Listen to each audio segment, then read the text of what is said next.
श्री राम माता सीता से अनंत प्रेम करते हैं और उनके इस प्रेम का सबसे बड़ा उदाहरण है सीता जी के अपहरण के बाद का 1 वर्ष। रामायण के अरण्य कांड के अनुसार जब रावण देवी सीता का अपहरण करके ले गया था तब राम जी बहुत दुखी हुए थे और वे पूरे वन में भटक रहे थे।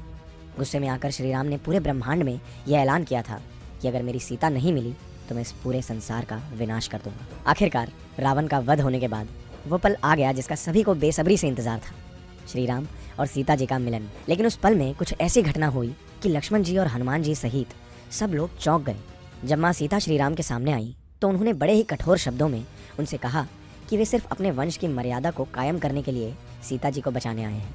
उन्हें नहीं पता कि 1 साल के बाद सीता जी अब भी पवित्र हैं या नहीं। और तब सीता जी ने अग्नि परीक्षा देने का फैसला किया। लेकिन श्री राम जो पूरे साल सीता जी के वियोग में तड़प रहे थे, उनके सामने इतने कठोर क्यों हो गए थे? जब माता सीता ने अग्नि की प्रतिज्ञा लेकर उसमें कदम रखा तब श्री राम ने आंखें उठाकर उनकी तरफ देखा भी नहीं। उनकी नजरें धरती की ओर थी, क्योंकि यह दृश्य उनके लिए अपनी आंखों से देखना मुमकिन नहीं था। जब माँ सीता अग्नि से गुजरी तो उन पर एक आंच भी नहीं थी। लेकिन इस अग्नि परीक्षा का कारण ये नहीं था कि श्री राम को माता सीता पर कोई संदेह था। वे जानते थे कि सीता जी का मन किसी भी हालत में कलंकित नहीं हो सकता। लेकिन श्री राम और सीता जी कोई आम जीवन जीने वाले लोग नहीं थे। उनका कर्तव्य था अपनी प्रजा पर न्यायपूर्वक राज करना। ऐसे में यह आवश्यक था कि उनकी प्रजा उन पर किसी भी प्रकार के प्रश्न ना उठा सके।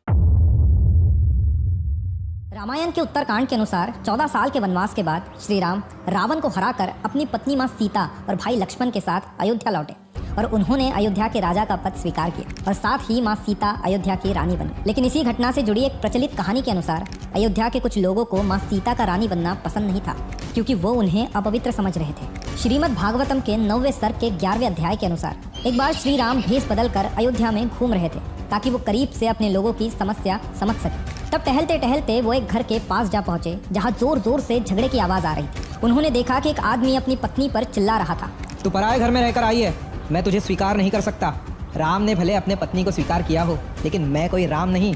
ये बात सुनकर श्री राम दुविधा में पड़ गए। हालांकि उन्हें माँ सीता की पवित्रता पर कोई शंका नहीं थी, लेकिन वो नहीं चाहते थे कि अयोध्या की जनता अपनी रानी से नाखुश हो और उन पर सवाल उठाए। इसीलिए उन्होंने माँ सीता को फिर एक बार वनवास भेजने का आदेश दे दिया। उन्होंने लक्ष्मण जी से कहा कि वो माँ सीता को वन में छोड़ कर आ जाए। माना जाता है कि अयोध्या के लोगों की ऐसी सोच पर और अपने ऊपर हुए इस अन्याय ने माँ सीता को बहुत ज्यादा क्रोधित कर दिया था और इसी क्रोध की अग्नि में उन्होंने अयोध्या को श्राप दे दिया कि यह नगरी हमेशा अफवाहों से पीड़ित रहेगी और इसका कभी विकास नहीं होगा।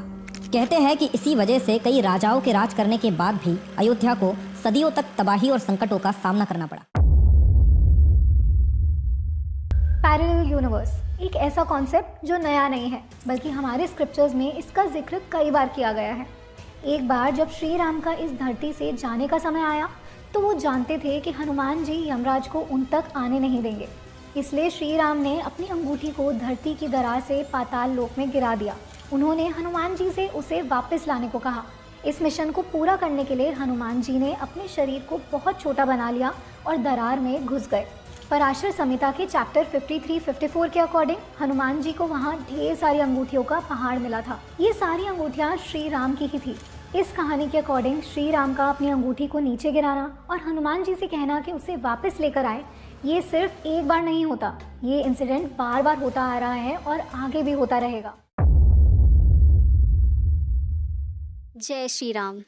रामायण की कथा कौन नहीं जानता। रावण नाम का एक राक्षस माँ सीता का हरण कर लेता है, जिन्हें बचाने और धर्म की रक्षा करने के लिए श्री राम अपनी वानर सेना के साथ लंका पर आक्रमण कर देते हैं और एक भयंकर युद्ध होता है जिसमें रावण का वध किया जाता है।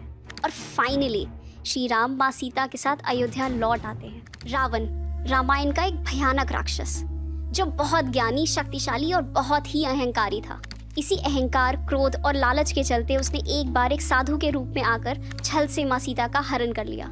पर अगर हम आपसे ये कहें कि रावण ने जिन्हें किडनैप किया था वो माँ सीता थी ही नहीं, तो रामचरितमानस का अरण्य कांड हमें एक अलग ही वर्जन बताता है। इसमें बताया गया है कि कैसे श्री राम को शायद रावण की चाल के बारे में पहले ही पता चल गया था और उन्होंने पहले ही माँ सीता को अग्निदेव के प्रोटेक्शन में भेज दिया था। वो चली गई और वहाँ अपनी परछाई को पीछे छोड़ गई, जिन्हें माया सीता कहा गया है। तो इसका मतलब ये हुआ कि जिन्हें रावण बंदी बनाकर अपने साथ लंका ले गया वो माता सीता नहीं, बल्कि उनकी परछाई माया सीता थी। रावण के साथ युद्ध करने के पीछे का असली कारण था इस धरती को रावण के अत्याचारों से मुक्त कराना। रामचरितमानस के लंका कांड में ये भी कहा गया है कि युद्ध के बाद जो अग्नि परीक्षा ली गई वो असली माता सीता को वापस लाने का तरीका था।